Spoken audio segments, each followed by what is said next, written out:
Aujourd'hui, j'ai décidé de vous parler de la formation quand on est photographe de nouveau-né. Alors, je vais aborder un sujet un peu délicat. Bon, alors là, c'est un peu en mode blabla, hein. J'ai pas préparé beaucoup de choses, mais je vais juste vous donner mon avis sur est-ce qu'il faut une formation ou non quand on est photographe de nouveau-né. En tout cas, quand on se lance en tant que photographe de nouveau-né. Pour ma part, je n'ai pas de formation à proprement parler. La seule formation, en tout cas ce qui peut s'y apparenter, que j'ai suivi vraiment, c'est une formation en ligne qui était proposée par une photographe de naissance et franchement qui m'a apporté beaucoup de choses, qui était très cool. Elle m'avait coûté 80 € à l'époque. Il y avait vraiment des vidéos où elle expliquait bien comment elle faisait. Je crois même qu'il y avait une vidéo aussi où elle expliquait sa retouche de ses photos et une vidéo surtout aussi où on la suivait, où elle nous prenait avec elle en séance nouveau-né, vraiment où elle expliquait tout, comment elle procédait, comment elle faisait pour apaiser le bébé, enfin on avait tous les conseils possibles pour voilà, pouvoir assurer une séance de nouveau-né. Après, ça reste de la théorie, ça veut pas dire qu'après une formation comme ça, on sait faire des photos de nouveau-né, mais en même temps quand on fait un workshop nouveau-né, même si on a logiquement la pratique parce qu'on s'entraîne un petit peu dans ces moments-là, dans des formations comme ça, un peu en direct. Soit il y a des nouveau-nés, soit au moins on s'entraîne avec des baigneurs, de faire les positions, etc. Enfin, clairement, c'est des choses qu'on peut faire chez soi, même si on a bien sûr quelqu'un qui est derrière nous, là, pour nous aider, nous conseiller, de manière personnalisée. Pour moi, suivre une formation, ça va aider à apprendre plus vite, à pratiquer plus vite, du coup à avoir vraiment les bons gestes, les normes de sécurité, mais en soi suivre une formation donnée par une personne avec un type de conseil, je sais pas si c'est vraiment ça qui va vous faire avoir tous les bons gestes et vraiment avoir tous les bons conseils. À la limite, suivre plusieurs formations différentes, peut-être que là, en effet, ça va être beaucoup plus enrichissant. Et bien sûr aussi, de votre côté, appliquer les choses par vous-même, que ce soit en shooting ou par des collabs, à prix moins élevé ou tout simplement des shootings gratuits pour vous entraîner. Alors bien sûr, vous entraîner, ça veut pas dire maltraiter des bébés, attention.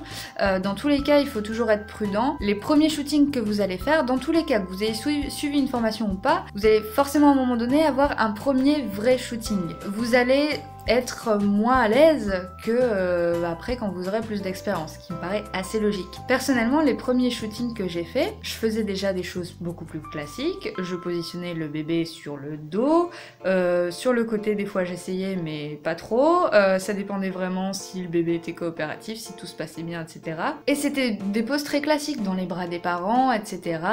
Et en général, je laissais les parents manipuler le bébé tout simplement parce que j'osais pas le faire. Je me voyais pas manipuler le bébé, j'avais pas assez d'expérience pour ça, donc les premiers shootings, voilà, c'était du classique et je laissais les parents faire le plus gros. Avec l'expérience, honnêtement, laisser les parents faire, en toute honnêteté, on va être sincère, les parents ne savent pas forcément, déjà ne savent pas comment vous voulez vous positionner le bébé. Ils ne sont pas dans votre tête et en plus ils savent, même s'ils savent manipuler leur bébé, ils savent pas comment manipuler un bébé pour prendre des photos. À moins qu'ils y connaissent un petit peu, mais clairement ils savent pas. Vous allez vouloir par exemple positionner le bébé d'une certaine manière, pour d'une que ce soit esthétique, parce que je donne un exemple, vous mettez la main sur la joue, si le bébé il a la tête comme ça, c'est pas joli. Les parents s'en rendent pas toujours compte, hein. Ça paraît évident pour nous, mais les parents se rendent pas forcément compte que c'est pas joli d'avoir le bébé comme ça. Si vous voulez positionner le bébé de manière à ce qu'on voit pas le fond, qui soit pas beau, ou que vous vouliez un fond uni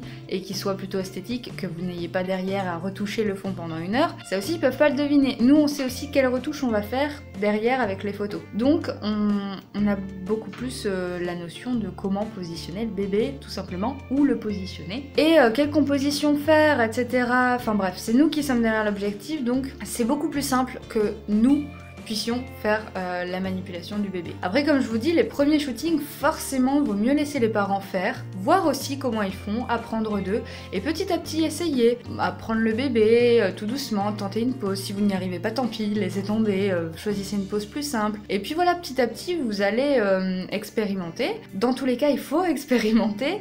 Et vous allez finir par réussir à faire d'autres poses. Moi, il y a des poses que j'arrive pas à faire en fait, hein. Des fois, j'essaye de positionner le bébé dans une pose, il veut pas, il se réveille, j'ai peut-être pas encore la douceur qu'il faut pour vraiment y arriver, mais petit à petit, avec l'expérience, je sais que je finirai par y arriver, parce que je vais persévérer, tout simplement.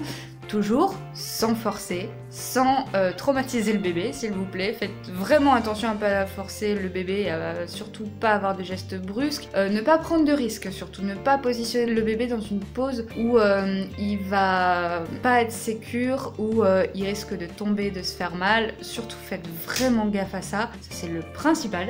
Faites des choses que vous sentez aussi. Si vous le sentez pas, le faites pas. Prenez pas de risques inutiles. Bien entendu, il faut aussi beaucoup se renseigner sur les gestes de sécurité, sur les normes d'hygiène, etc. à voir, hein. Notamment la vidéo que j'avais faite, j'en avais un petit peu parlé, mais il y a encore plein d'autres choses à savoir. Et ça se trouve partout, sur internet, dans des blogs, sur des forums, dans des livres. Attention aussi à prendre des choses et à en jeter aussi, hein. Tout n'est pas bon à prendre. Mais tout ça, ça peut se trouver partout, ça prend juste plus de temps quand on ne suit pas une formation spécifique et précise. Mais c'est faisable, enfin, quand on devient parent, on a aussi énormément de choses à apprendre sur les bébés, sur comment manipuler, comment changer une couche, comment faire les premiers soins à son bébé, comment avoir les bons gestes. Tout ça, ça s'apprend en fait. Et ça s'apprend beaucoup aussi avec l'expérience. Alors bien sûr, c'est bien quand même d'avoir des bases théoriques. Essayez de vous renseigner un maximum, ne vous lancez pas à corps perdu, surtout si vous débutez dans la photo. Par contre, je vous recommande pas de faire des photos de nouveau-nés si vous débutez dans la photo. Moi, j'ai commencé plus avec les bébés de 6 mois, 7 mois, sachant qu'ils commencent à tenir sur le ventre, à lever la tête, etc. Enfin, ils tiennent bien leur tête souvent en 6 mois. Jusqu'à 1 an, c'est bien. Avant qu'ils marchent, c'est pas mal pour s'entraîner de faire des photos de bébés. Entre 6 mois et 1 an. Mais en dessous, c'est plus délicat et au-dessus, il commence à marcher, c'est moins facile à gérer. Après, c'est faisable, il n'y a pas de souci. Mais ils aiment moins les photos au-dessus d'1 an parce qu'en plus, ils courent partout et c'est pas forcément évident. Il faut beaucoup de patience avec les bébés, avec les enfants, ça c'est vraiment le principal. Il faut beaucoup de patience avec les parents, ça aussi, c'est le principal. Il faut savoir les rassurer aussi, il faut être doux, que ce soit avec les bébés, les enfants ou les parents. Bien sûr, pas faire n'importe quoi, ça c'est sûr quoi, mais quand on a des enfants c'est pareil quoi, normalement on doit pas faire n'importe quoi et puis on doit faire attention et faire attention à leur sécurité avant tout.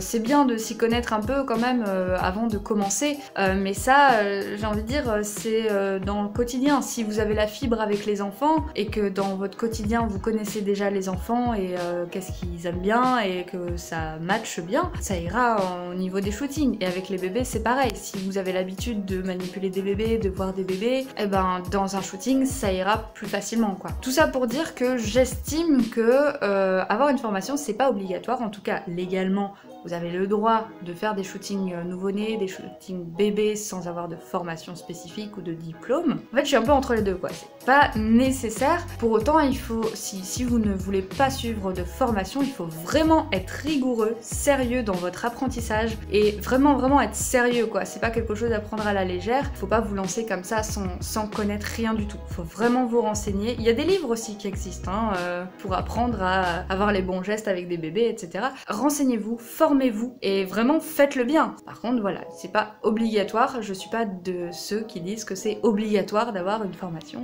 etc. Et encore moins diplômante quand on veut faire des photos de bébés, de nouveau-nés. Voilà, c'était mon petit avis. N'hésitez pas à me dire ce que vous en pensez aussi en commentaire. Bien sûr, je suis pas du tout en train de dire que n'importe qui peut faire des photos de nouveau-nés comme ça, sans rien connaître. J'ai une dernière chose à dire aussi, c'est surtout l'essentiel, c'est de... Enfin, l'essentiel, non, mais la base, c'est de bien connaître votre matériel. Ne testez pas votre savoir sur le triangle d'exposition si vous commencez la photo dans des photos de nouveau-né parce que, en fait, vous n'avez pas le temps de penser technique. Dans un shooting nouveau-né, vous avez trop l'attention focus sur le bébé. Faut toujours avoir un œil et la main sur le bébé. Vous n'avez pas le temps, en fait, de penser est-ce que j'ai ma vitesse est bonne, est-ce que mon ouverture est bonne, etc. Vous n'avez pas le temps de penser à ça. Ça, la technique, ça va être complètement secondaire. Donc il faut que vous maîtrisiez la technique avant de vous lancer là-dedans. Voilà, c'était le dernier point. Donc n'hésitez pas à me dire ce que vous pensez en commentaire de tout ça. Et est-ce que si vous faites des photos de nouveau-nés, est-ce que vous avez suivi une formation? Si vous avez fait des shootings, comment ça s'est passé? Qu'est-ce que vous avez eu comme expérience? Est-ce que vous avez eu justement le coup de ne pas savoir comment manipuler le bébé? Comment vous vous êtes formé du coup si vous n'avez pas eu de formation? Et n'hésitez pas à partager cette vidéo si elle vous a plu, à mettre un petit like et à vous abonner à la chaîne. Donc personnellement je vous dis à demain pour une nouvelle case en moins.